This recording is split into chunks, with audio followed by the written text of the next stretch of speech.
Hello, and thank you for listening to Rangers to the Core. This podcast is brought to you by the U.S. Army Corps of Engineers, Wilmington District Environmental Education Team. With this podcast, we strive to keep you informed, educated, and give you a behind-the-scenes look at everyday life as a park ranger. I'm your host, Dylan Brown, and it is time to get to the core of today's topic. Hello, I'm your host, Dylan Brown, and welcome to another episode of Rangers to the Core. And as always, today we're going to start off with our icebreaker, which is, what is your favorite lake memory? And I have to say my favorite was probably actually at Philpott, and it was when I was a real little kid. Well, I shouldn't say real little. I think about 8 years old. A family friend invited us up. They have a place still to this day on Philpott, and they invited us to camp on their land and my grandpa. So we all came up. I had no idea what to expect. I'd never seen a lake before. And we come up, we set up camp. Next morning we get up and they say we're going to get on the boat. And this is something totally new to me. Well, I get down to the boat ramp at Goose Point, and my grandpa's friend, who's an older fellow, but just full of energy, is doing something I would have never expected someone of his age to do. I get down there and he has this awesome ski boat with big speakers on it, and he's blasting Kid Rock. And he's beckoning us on the boat. So we jump on and he shows us the inner tubes and stuff and how to ride them and gets us life jackets. And we're going across the lake blasting music. And as a kid, for my first time on the lake, I just thought that was the coolest thing ever. So that's probably my favorite lake memory. What about you, Grace? That's a pretty good memory. So for mine, it goes back to my high school and college days. I grew up in West Virginia, but right on the border of Maryland. And just a few, I guess about 15 minutes from my house was Rocky Gap State Park, and that was in Maryland. So I would spend many days in high school and college hiking the lakeside trail around the lake, and would get, have some pretty meditation moments hiking along the trail of that lake, and then also getting into the lake and cooling off or whatever. So that was one of my favorite memories of spending time at a lake, and that probably, not even knowing it, maybe even set the foundation for me going into this career years later. So that's awesome. All right. What about Carmen?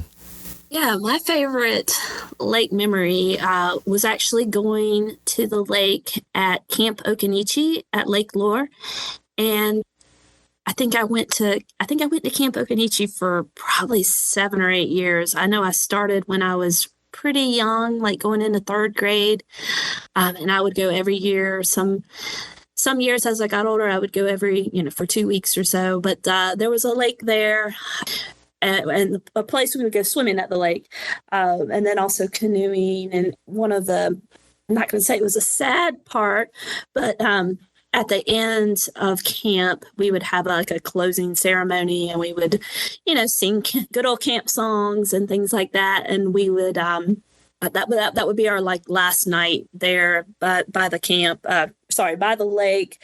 And we would put a little candle on a piece of tree bark, it would melt there and then light it, and then you would float it into the water. And so it was like the closing ceremony, and that was always very, very special to me. Met some good friends there and always had a great time at summer camp. So that was one of my favorite lake memories. Oh, yeah, that's a good one. I grew up going to Camp Raven Knob, and we had a little lake on Camp Raven Knob, and they incorporated the lake into our Order of the Arrow ceremony every week of summer camp, which was always really neat to watch. For those that don't know, Order of the Arrow is a kind of like a honor group inside of Scouts of America now. But anyways, yeah, Carmen, I definitely feel you on that with the lake at camp. There's something about lake at camp when you're with your friends and away from your parents. It just makes it a lot more fun. Yes. All right, what about you, Elaine? Yeah, my favorite lake memory growing up was I would go with my family to Pinecrest Lake, which was up in the mountains in California. My grandparents had a cabin up there, so we would stay for about a week. And every day we would go and we would hike around the lake. And then afterwards, we would go and get ice cream and go to the beach and spend the afternoon on the beach going swimming. That's where I learned how to canoe and paddleboard and a little bit of sailing. So it was a great time spending all day, every day for a week at the lake, in the water, making those memories with my family. That lake's sort of like a alpine lake type deal. Like, was it high up in the mountains? Yeah, it was. So it was a lot of getting used to watching the weather. We would get afternoon thunderstorms a lot, which would last for maybe a couple hours, and then we could go back out on the water. But yeah, it was surrounded by mountains. So a lot of great hiking opportunities out there. Man, I love those high elevation lakes out west. There's just something about like feeling like you're in a bowl of water surrounded by mountains. It's awesome. All right. What about David Schwartz? Man, you guys are giving all like emotional heart-to-heart stories and everything. I don't know if my memory is that great in terms of a story, but the first thing that popped into my head was when I was a temporary at Carr Lake, just living on the lake. I had a kayak that in the off days I would just take and launch from my lake house and just kind of enjoy going fishing, just relaxing on the water, blasting Kid Rock. I think that's what you do at Carr Lakes, blasting Kid Rock and everything. So, no, I really didn't blast Kid Rock, but I think I need to. So just kayaking is definitely awesome. You can either, do a lot of things out there. So it was a pretty good memory for me. Yeah, that's awesome. I just got a kayak last year, and I have really been enjoying it, and been taking my 7-year-old with me some. We've been having a blast on that thing. Yeah, with a boat, you need like a trailer and insurance and all of that. But the kayak is just you in the water pretty much. Yeah, exactly. All right. What about Rose? And Rose, we will introduce you formally in a little while, but what is your favorite lake memory?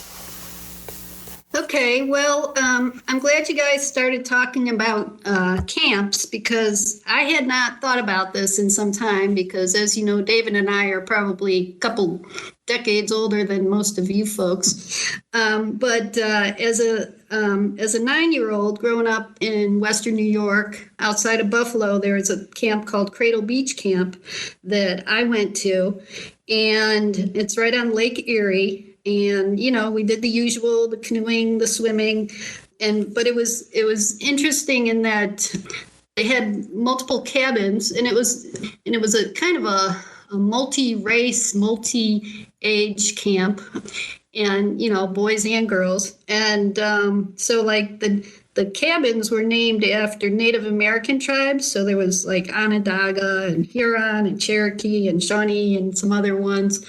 And so we would during meal times up at the big house, every cabin would sit at their table with their cabin mates, and we would have like these little competitions between the tables, and we'd like who could sing the loudest or pound on the table the loudest, and so that was always fun. And down on the beach at the lake, I remember a lot of the evening activities. We would dig holes in the sand and pour in wax and make candles, with the sand kind of as the base. And that's one of my neat craft making memories from camp. But basically it was a really good experience for me at that time, because I hadn't been exposed to other races really growing up in a suburb of Buffalo. And also there were kids who were handicapped in a multitude of ways, kids who had lost their vision, kids with, might be missing a limb. So it was kind of a big mix of all, different aspects of people in society, and it had a big impact on teaching me tolerance and acceptance and things. So that's Cradle Beach had a really big influence on me growing up. Now that's spoken by someone with some years and years of wisdom right there. I like that. Thank you, Rose. That was great. Sure. A lot to unravel there. I mean, you hit on so many things. That's awesome. We'll let that speak for itself. All right, now we're going to move on to Mr. David Crowder. Well, I grew up right here on Bugs Island Lake, or Kerr Lake, as it's known by a lot of people. And I would think just using the lake in general. As teenagers, we learned to water ski. I had a couple friends that had boats, and that learning to ski and skiing every weekend and having a good time, it was just a lot of fun. And I wish I could go back and do it again, but I don't think I could. But that and fishing on the lake, and had a lot of memories with my grandparents on the lake. It was just a great place to grow up and a great place to live. That's awesome, David.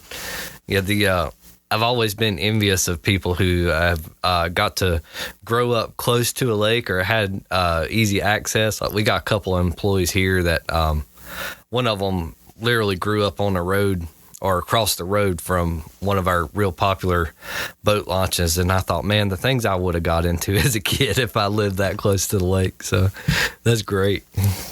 My mama probably would have always been yelling for me to come in from fishing. It's probably what it would have been. All right. So without further ado, let's move on to Carmen, and she is going to share with us the core of today's podcast and introduce our guest. So, Carmen, I'll let you take it. All right. Today, we're going to dive into the Shoreline program at our lake projects. U.S. Army Corps of Engineers policy is to provide for the management of public land and water associated with Wilmington District lake projects in a manner that promotes the safe and healthful public use of the shoreline while assuring conservation of natural resources for present and future generations. To provide the public with a guide to how we oversee this process, each lake project that has a shoreline program has established a shoreline management plan. The intent of the shoreline management plan is to achieve a balance between permitted private uses and long-term resource protection, including ensuring that public access is preserved. Lake projects issue permits for many shoreline uses, including docks, underbrushing, grass mowing, shoreline protection, steps, walkways, etc., in limited development zoned areas. Today, we have two special guests with us, Rose Raley and David Crowder, both of whom work at John H. Carr Dam and Reservoir as shoreline rangers. Awesome. Thank you, Carmen. I'd like to formally now introduce our guest, and we'll start with Miss Rose Raley. And Rose, if you don't mind, would you tell us a little bit about yourself, a quick snippet of your career and where you are today with it? Well, I'll try to make it quick. So I've had kind of a wandering career. I've put about 20 years into federal service at this point. And, I went to school for wildlife biology. I graduated from SUNY ESF in Syracuse and immediately, tried to get lots of jobs doing wildlife work. And most of those jobs ended up being 3-month stints here and there. So I did some work. I've worked with Fish and Wildlife. I've worked with the Park Service. I've worked with National Marine Fisheries. I did some things out west, out of Seattle, went on commercial fishing boats up in Alaska. And then my more long-term jobs have been on the East Coast, working with Fish and Wildlife at Iroquois Wildlife Refuge in New York State, and then at Assateague Island National Seashore for the Park Service. All of these jobs mostly doing biology work with fish, wildlife, or plants. So my most recent job before I came here was at Roanoke River Wildlife Refuge, where I was there for over a decade as a biotech. And I guess I decided it was time to get out of the swamp and not have to wear chest waders in the hot, humid North Carolina summers. And I, made the switch to the shoreline job here. That's awesome. So how long have you been at John Carr Reservoir?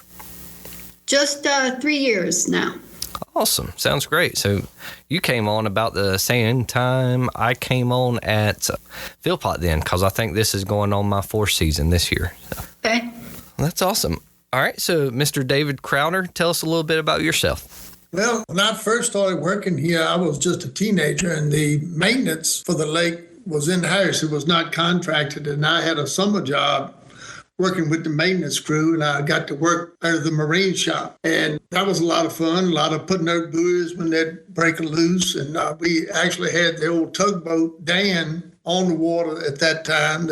And we had a barge with a big crane on it, and we would push that all over the lake and clean up some of the driftwood out of the coves with it. So that's where I got started here. Then after I went to college, I was a teacher. And a lot of the teachers had summer jobs down here as rec rangers or seasonal rangers. And I did that for 2 years in the 80s.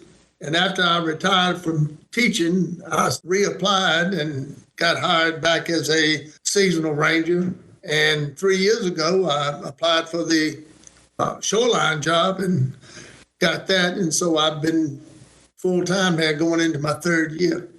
That's awesome, David. So why don't you guys can either alternate or pick one or to answer the question, however you guys want to do it. We try to keep it a little conversation-like if we can, and everybody else feel free to pitch in wherever you want. But so our first question about the Shoreline programs is, what exactly do you do as a Shoreline ranger?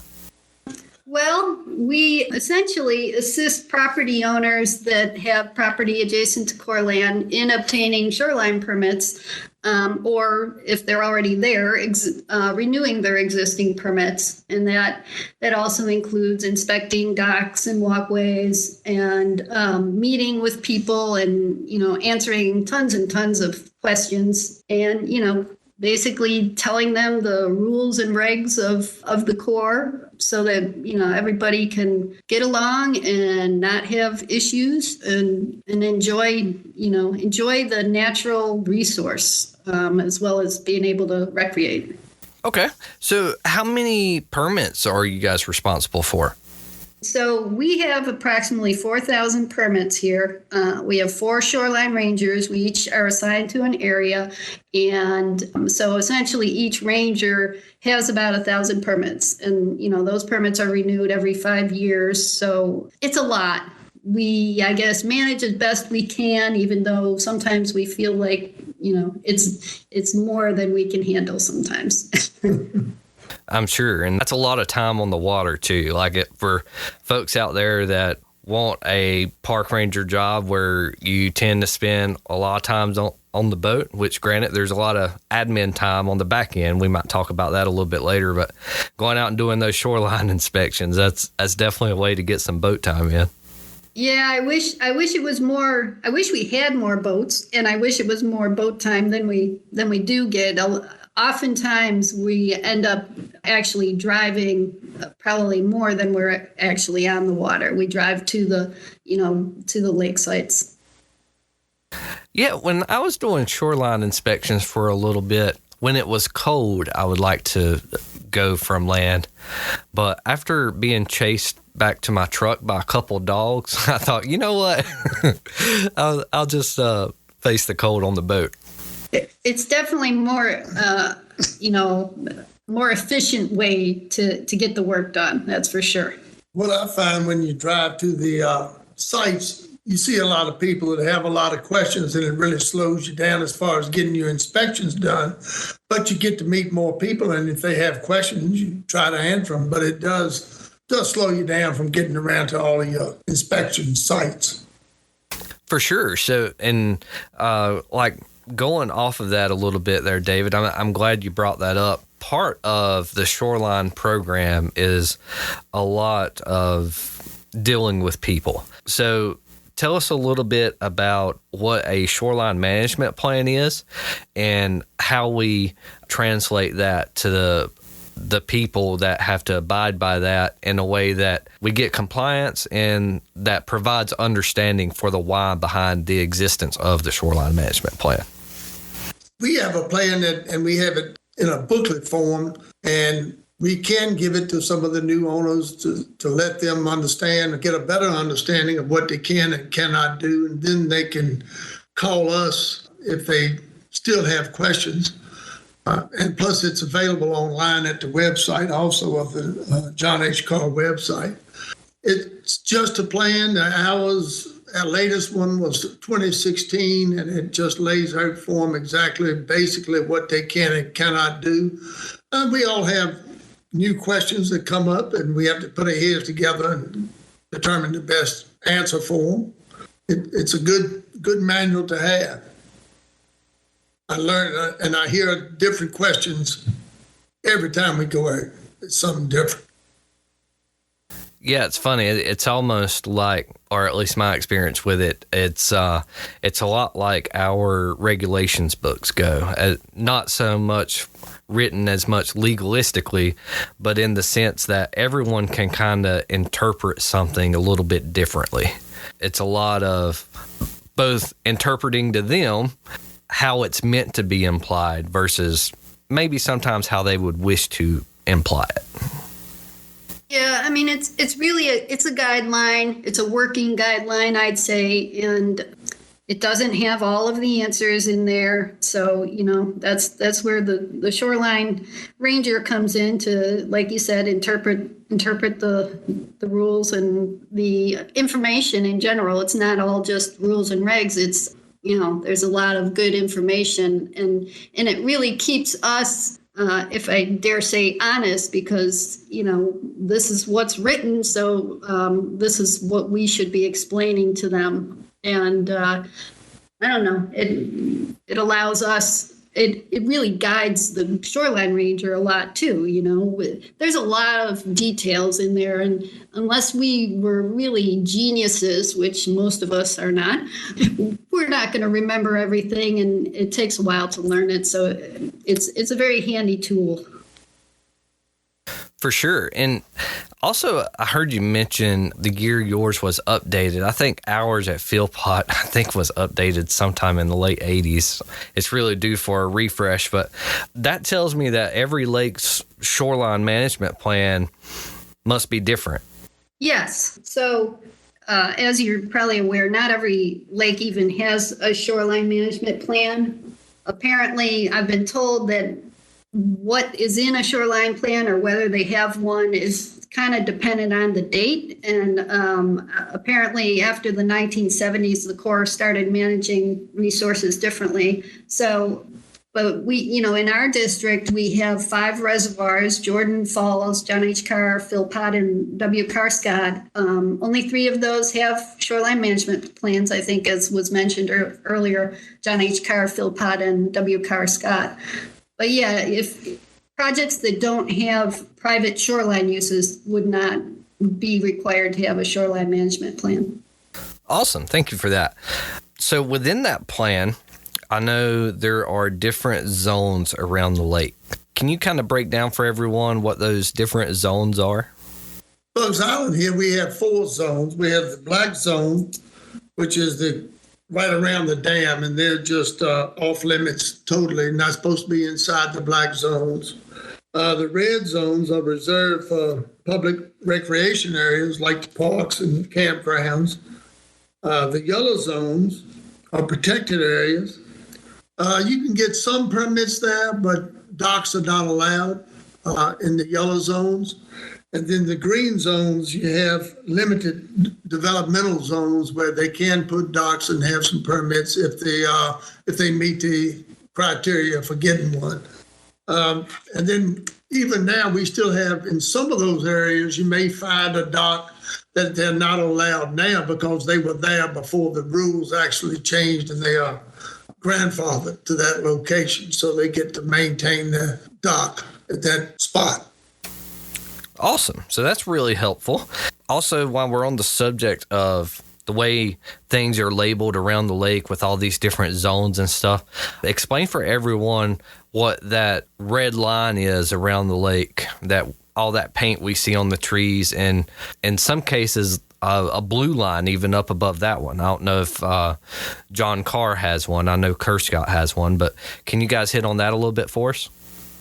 Sure. So the boundary line between private land and core land is normally, hopefully, marked with red or orange vertical lines that show that they basically say that the boundary line is in that direction that the lines are facing. So we always make sure when we go out to meet people that they know that that line on the tree is not necessarily their actual boundary line, and that, you know, they should always do their due diligence and either have a survey done if they're not, you know, if they don't already have some posts marking where that property line is, because we don't want them encroaching over that line, because then that's going to bring a whole bunch of problems.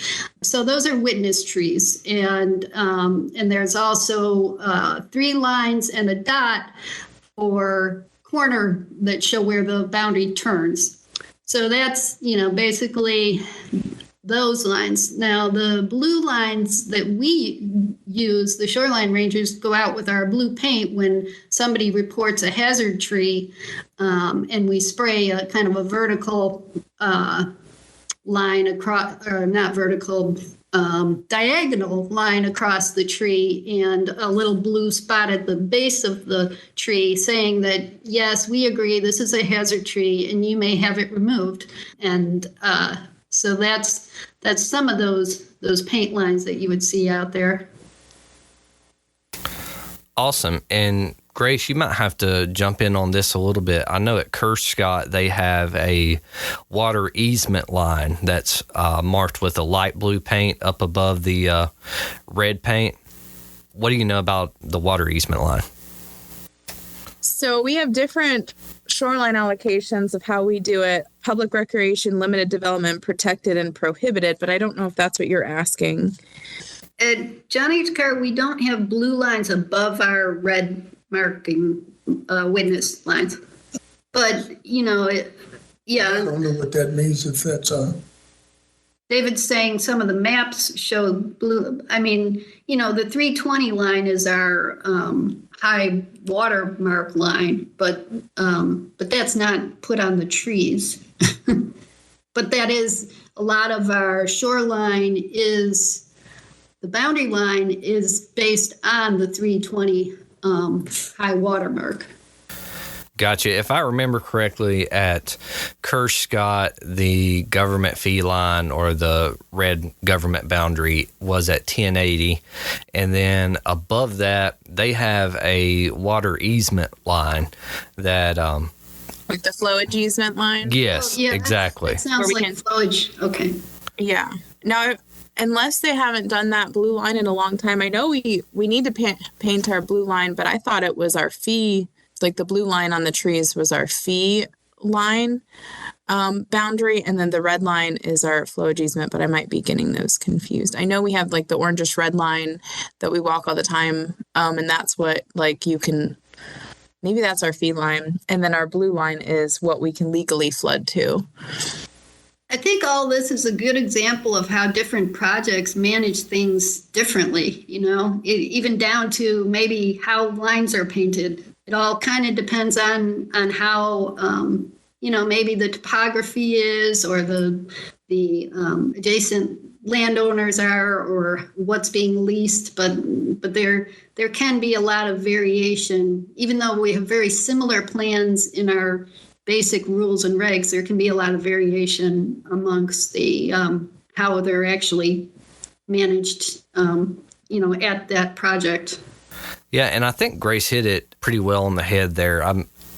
My memory's starting to come back about that a little bit, is that blue flowage easement line is like the maximum flood potential of the lake. So it's kind of let property owners know that, you know, between the blue and red line, an event could happen, but the red line is what we're most concerned about. We also have a small number of flowage easement properties here at John H. Carr, but we don't have anything marking where that high water line is. I mean, there are people who have actually landowners who have put in little posts that, say this is where the water was at this date kind of thing. And so, yeah, it's interesting. Yeah, that's really interesting how everyone sort of manages it differently. Not necessarily as individuals, but as going back to the management plan in general, how they each kind of have their own little personalities a little bit based on who had their hand in drawing them up. So that's pretty neat. So going back to our red line, so what, that delineates Corps of Engineers land from private land. So as a private landowner, or even as a member of the public, what can and can't I do on the government side of that red line versus the private side? Well, you can hike, you can fish on the government side, you can picnic. You cannot camp. We have plenty of campground around the lake, both state and federal, but you can't just pitch a tent and camp on Corps property. Other than that, in relation to the dock permits, a lot of people they always ask us, I see some people on my dock and I didn't give them permission to go there. Well, they're not supposed to be on private docks. They're privately owned. They lease the area for their permit and their dock from the Corps of Engineers. But of course, they can fish from the shoreline if they want to, but they're not supposed to actually use other people's docks without their permission. You can, I don't know if I mentioned hunting, but hunting is allowed. But of course, you have to go along with the state laws with the hunting. The main thing is the encroachments, and we may get into that a little more later, but you can't have property on the Corps property. If you take kayaks or canoes down to the lake, you're supposed to take them away when you leave. A lot of people don't. Would have to remind them sometimes that they need to remove their property from the lake. That's about all I can think of. I bet you, Rob. And as far as that loose property below the fee line, if I understand correctly, that's so that in the case of we say we have a flooding event, we don't have a bunch of like private property just floating around abandoned willy-nilly in the lake or getting washed downstream or something like that. Is that basically the reason for that reg being in place? I would say that's one of the main reasons, but the other reason is we don't want the appearance of private ownership on public land. We want, when people are coming in by boat or walking that don't necessarily have private land adjacent to the Corps, that they feel welcome to use the land and not feel like they're, impinging on somebody else's area, because it really is open to the public. Now, of course, the exception would be our flowage easement lands, in which the property owners own up to the shoreline, and then sometimes even I've seen lot lines that are drawn into the water itself. But yeah, I'd say those are the two main reasons, protecting the water and the shore from having a lot of stuff scattered everywhere, and as well as what was the other thing I said? Sorry. No, you're good. That was a great point on the appearance of being public. That was what it was. That was, I personally, I've never really thought about that, but honestly, that's a great point. So speaking of private landowners and the appearance of everything or everything below the boundary line being public land, say I win the lottery and I build my big fancy lake house that I've always wanted. And I want the $1 million house on a hill with that beautiful view. Can I cut down trees to open up that awesome view? Cut down your trees. Yeah, you can't just cut down trees on the Corps property. We do have permits for vegetation modification, and you have about an acre of shoreline from the marker to your shoreline. Depends on the width and the depth of it to determine exactly how much you would get, but you can cut down underbrush and vegetation up to 3 inches, about the size of a soda can. But other than that, you would have to have permission from us to cut down anything larger than that.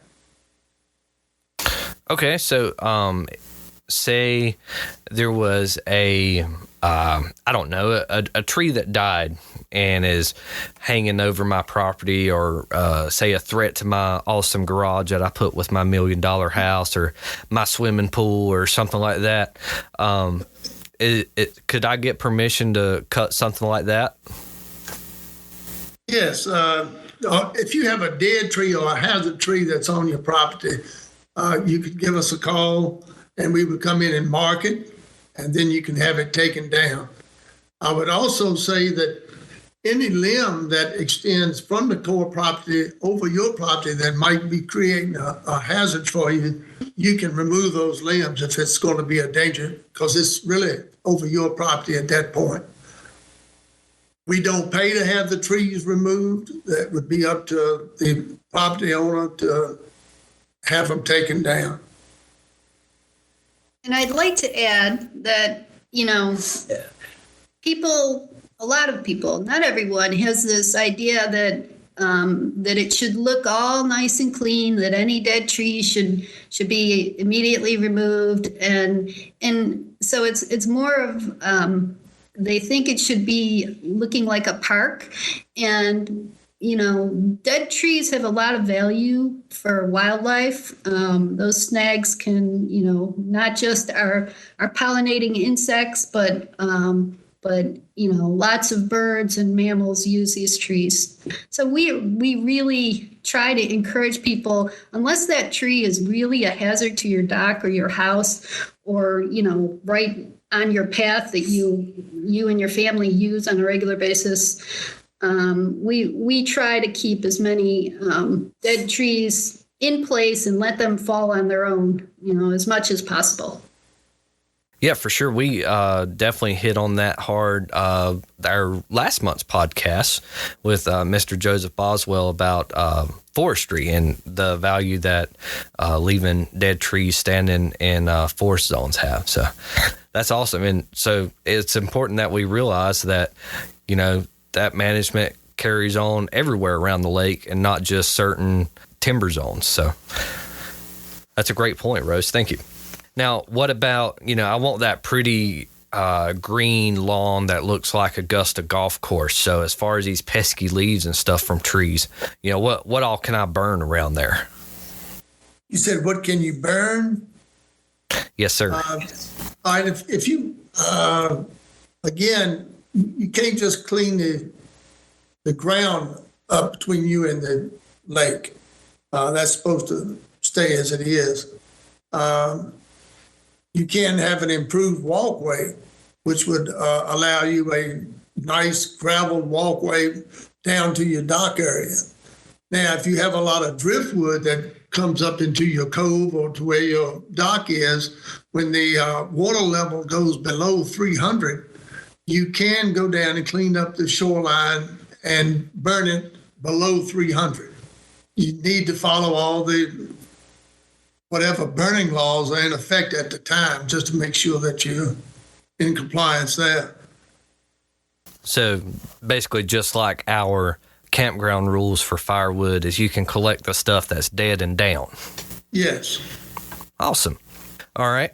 So I know the parameters now of my $1 million house that I just bought with my lottery money. Big dreams here. What is the permitting process for putting my fancy dock adjacent to my land? Okay, so the first thing, I guess we've established that you have legal access, but I guess I'll mention, legal access to the lake means you're either an adjacent property owner or you have dedicated subdivision access, or, obviously a flowage easement, you would have access already. And we used to have, we're not doing these anymore, but we used to have deeded easements in which a property owner might have like a brother or sister or uncle or somebody that doesn't live in the area, but they want to also have access to the lake, and if there's space, even put in a dock. So if that exists, that would be called a deeded easement, and they would be able to access also. So once you have that dedicated access, then you could, if your property already, let me see how I want to say this. If you're applying for an individual permit, which means that you definitely have adjacent property access, you need to meet our spacing requirements from any existing docks. So we require that there needs to be 100 feet of space between where your dock will go and existing ones are. And there needs to be a minimum of 3 feet of water depth at where your dock would be in place in the water. And then the boundary line, I guess I should have mentioned this first, the boundary line between you and the core needs to have a width of at least 50 feet in order to get a permit.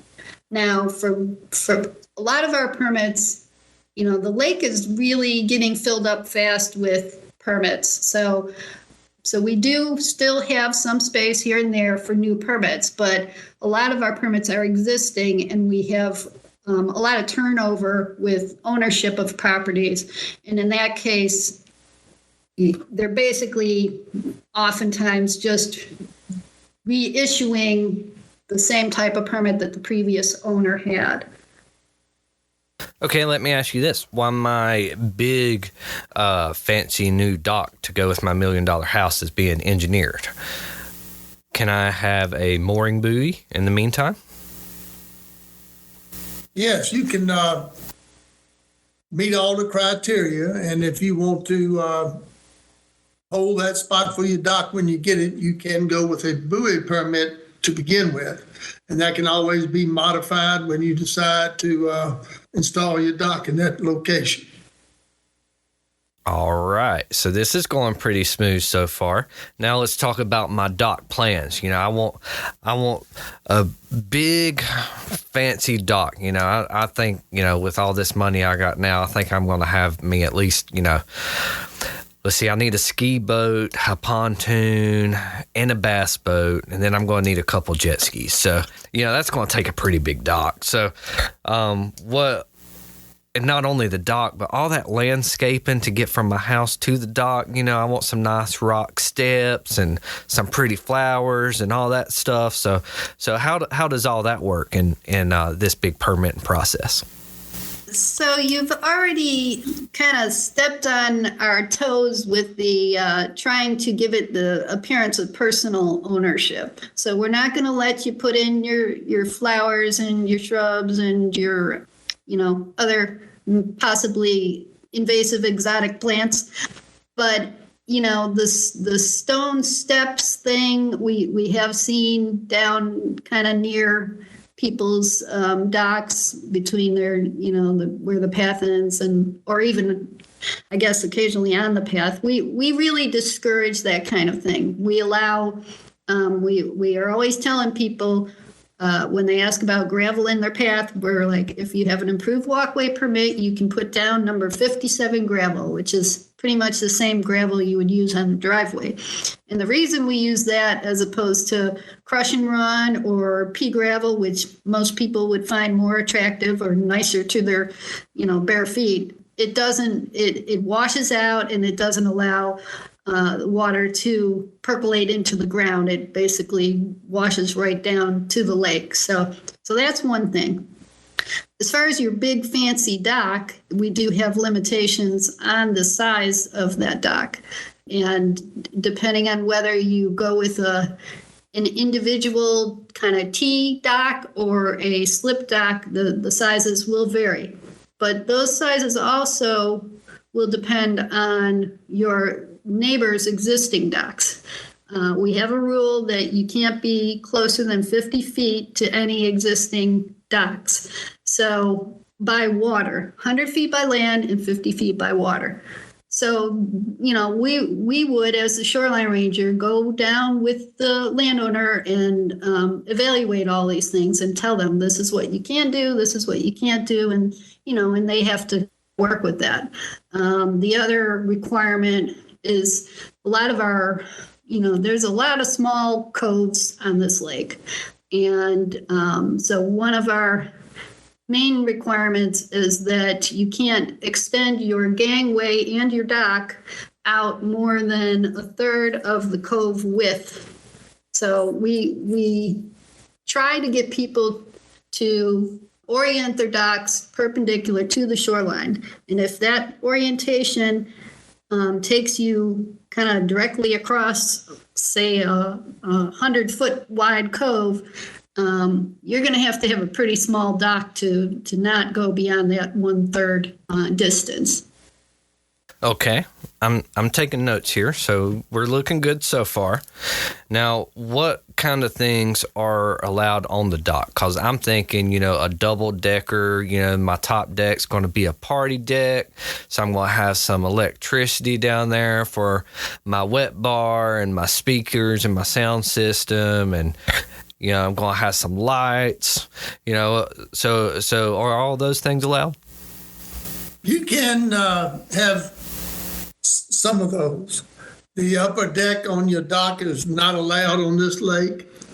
You can have electricity, which has to be inspected and installed by a certified electrician. It has to be inspected and recertified every 5 years.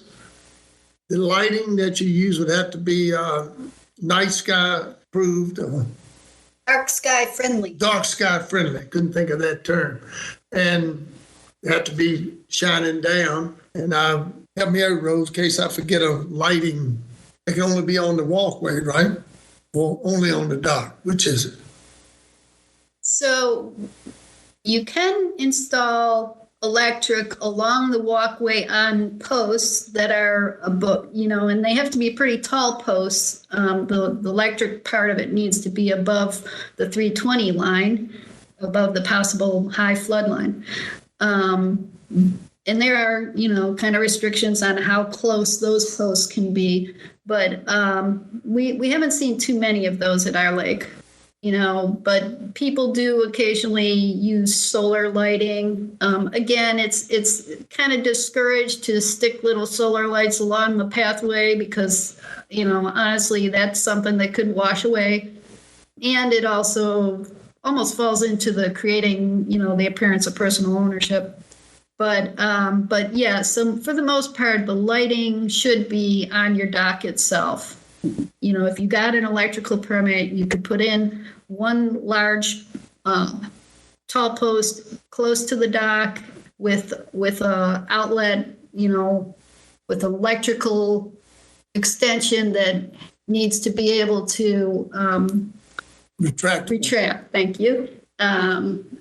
so that it's above that potential high flood line.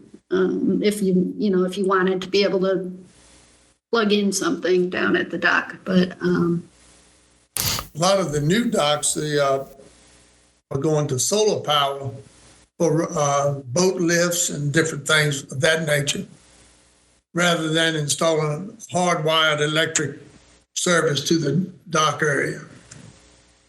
And it can be very expensive. We're kind of leaning towards discouraging people, even though, we still officially allow electric, if it qualifies, if it looks like it's not going to be really damaging to the environment to put in that, that underground electric line, then we may permit it. But if people could, get on board with the solar option, it's so much better for the environment. It's so much cheaper, and all around it may be eventually, people will accept that as the better option. All right, so I'm having a lot of fun playing devil's advocate with my new fancy lottery dock here, okay? So my next one is I can't stand all these surfing boats that are just blowing by my dock all the time, and these fishermen that are just flipping jigs and banging up against my dock, trying to fish around my dock and all this stuff. Can I put up no wake signs or no wake buoys or no fishing signs or buoys on my dock? Fred, not. Now, It's going to be hard to keep people from using the lake. And you said, can you put up what kind of signs? slow wakes. Slow wake. To get a no wake buoy installed, I think is quite a process, and I don't think it even comes through us, does it? It does not. You'd have to contact, in North Carolina, the Wildlife Resource Commission, and in Virginia, the Fish and Game. And they have a process. You have to actually do some paperwork and apply for it and have a good justification for it in order to get approved. I've been told it's not an easy process to happen. I think, you might be more effective if possible, if it's your neighbors or their kids or someone that's, causing all the disturbance, it might be more effective to work directly with your neighbors.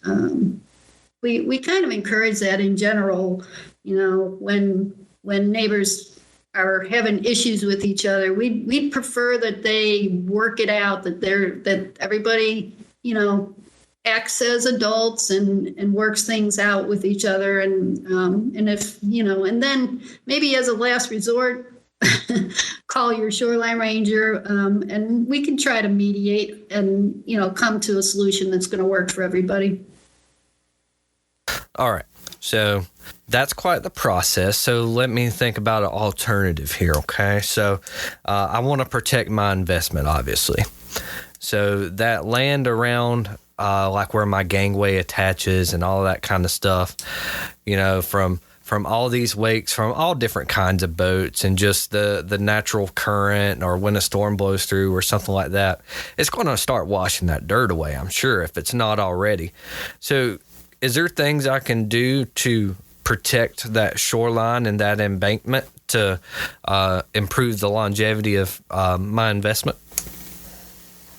You can apply for an erosion control permit, and then we would have to go out and take a look at the area that you'd like to put the erosion control, which consists of a certain amount of landscaping, if you will, with a header and a footer, covered by landscape cloth, and installing riprap rock. I'm not sure the exact size of that, but it's pretty big. But it has to meet the criteria. First, you'd have to have at least a 3-foot drop off in the shoreline before we could actually okay it to put it down. Yeah, as measured from the 300 MSL, mean sea level. Okay, so how do I get permission to do that? Yeah, you would contact us and we would come out and take a look. And if it met the criteria, then we would issue the permit for you.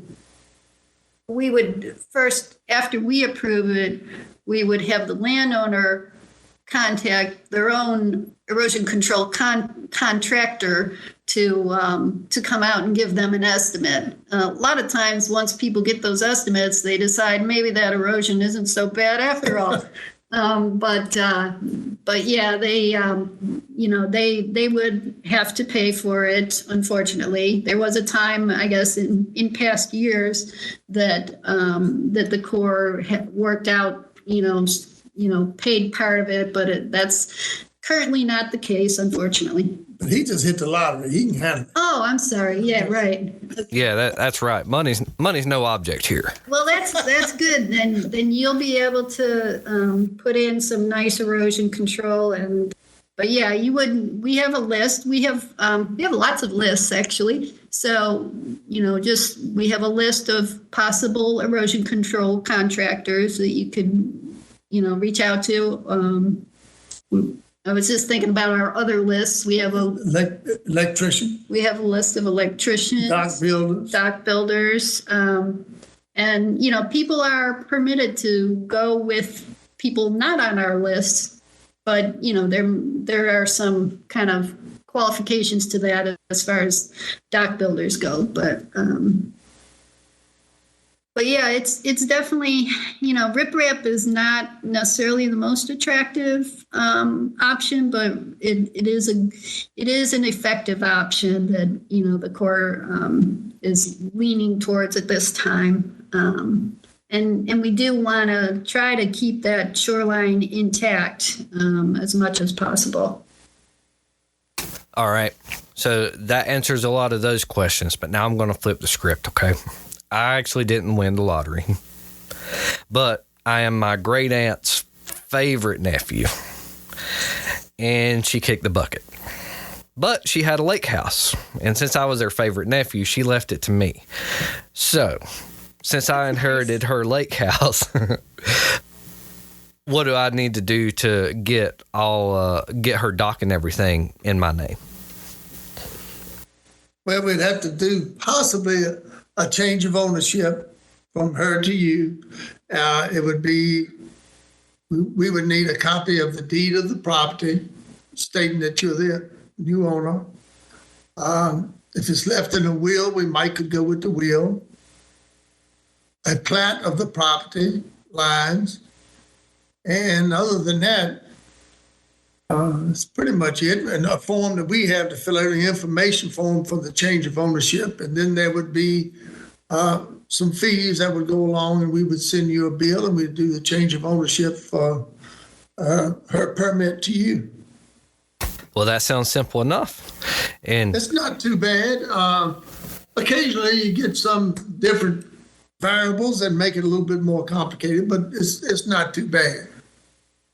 Good deal. And it's good that that's a decent process, because anytime, I know I kind of joked about it playing devil's advocate, but anytime someone loses someone, they've already gone through enough kind of thing. So, that process is a whole nother animal in itself. So the fact that it's a fairly simple process, I think it's nice.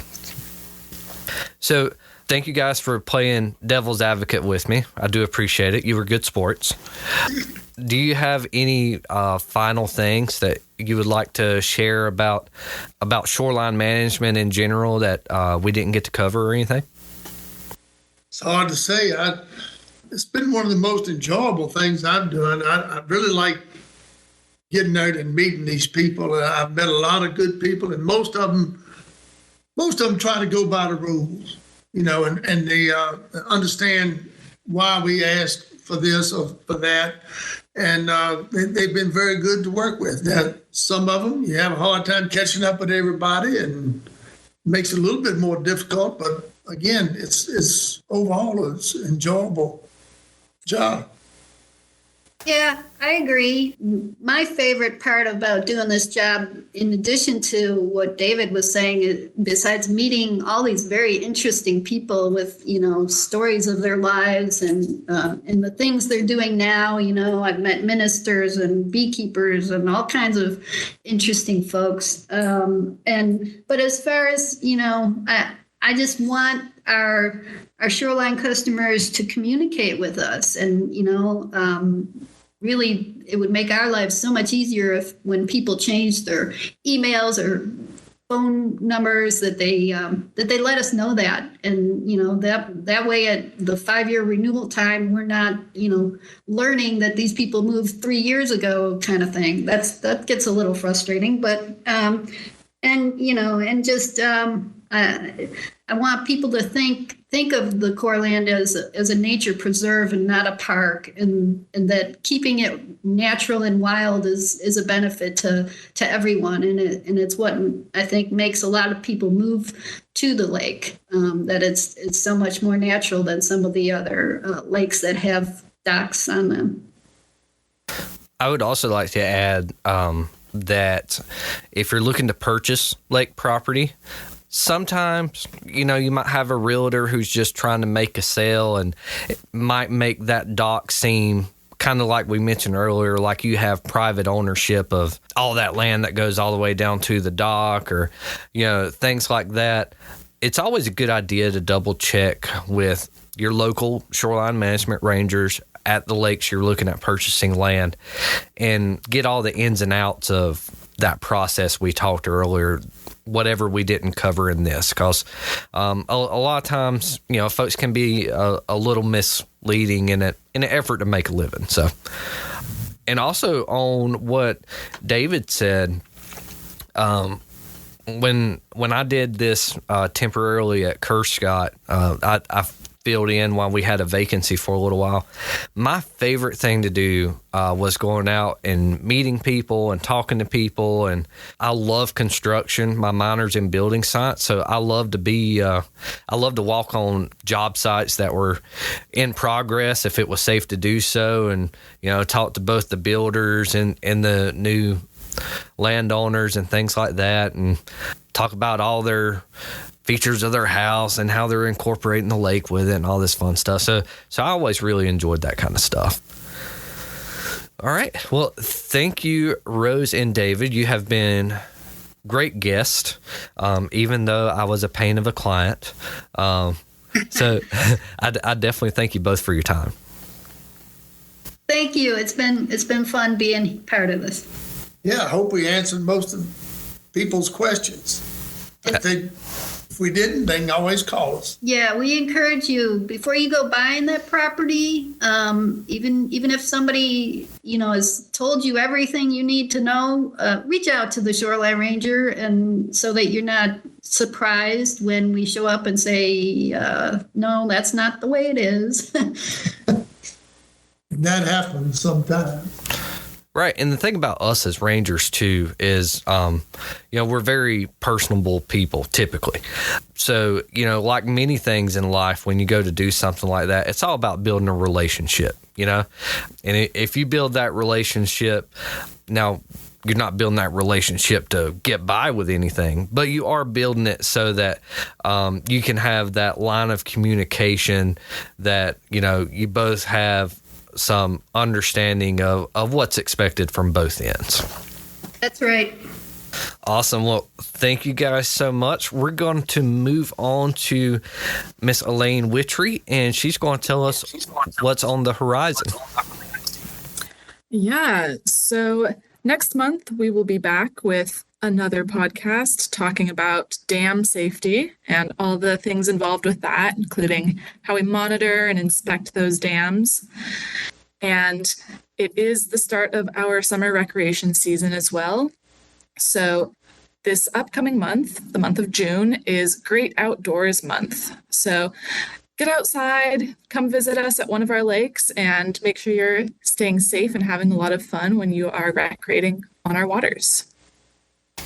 Awesome. Thank you. I love the sounds of Great Outdoors Month. That sounds awesome.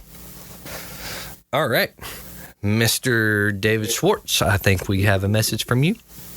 All right, so we got a water safety message right now. The Corps is all about water safety. In this podcast, we've been talking about shorelines. Everyone's been envisioning a dock in their mind, whether you put a boat on your dock or just being up against it. We always recommend wearing a life jacket by the dock, whether you're going to a friend's lake house and they have a dock by the water, or you're just hiking and you're right by a dock and happen to lose your contact by the dock, and the only way you can get your contact out is with a fishing pole. So you spend about 50 minutes on someone's dock with a fishing pole. Regardless, wear your life jacket when you're by the water, and especially a dock. Anyone who drowns didn't plan to drown, so a life jacket prevents you and it stays you up in the water. So just wear your life jacket when you're boating and when you're by a dock as well. Absolutely, and get you some throwables or something to hang on that bad boy in case you have a close call at your dock. You can have something to throw out there to assist with. That's awesome. Oh, yeah. David. Yes. Yeah. I mean, reach, throw, row, don't go. If someone's having an issue by a dock, you're not supposed to go out and try to help them. You're supposed to reach with them, throw something to them, but don't go out and try to get them. Right on. Thank you very much, David. And now for a couple quick notes. Our I Got Caught campaign is going on right now. And so we are trying to catch adults wearing their life jackets. And if we catch you wearing your life jacket, we may or may not have a special treat for you. And that helps us out a lot and helps you out a lot. Keeps people safe. We make a big deal of that on social media and stuff because, we want people being safe to also be cool. So thank you guys for helping out with that. And then last thing I was going to hit on was we just had our first big holiday of the summer, which is Memorial Day, which kind of kicks off everybody's summer. So number one, I hope you spent Memorial Day not only out there having a great barbecue, but remembering those soldiers who gave their lives for our freedom, because that's what Memorial Day is all about. So we want to thank them. And also, that kind of brought up to mind some, just general holiday courtesies around the lake. It's really crowded. It can be really busy. So it's always helpful if you come in the right state of mind. Don't be in a big hurry. There's probably going to be a line at the boat ramps. But also don't forget to pay those launch fees, things like that, and keep everything going smooth, okay? So once again, thank you, everyone, for listening. If you have anything for us, feel free to reach out on any of our Facebook pages, whether it's the John H. Carr page or the Philpott page or the Kerr Scott, or even our district page. Our district page, it'll get to us eventually. So thank you, everyone. And as always, have a good month.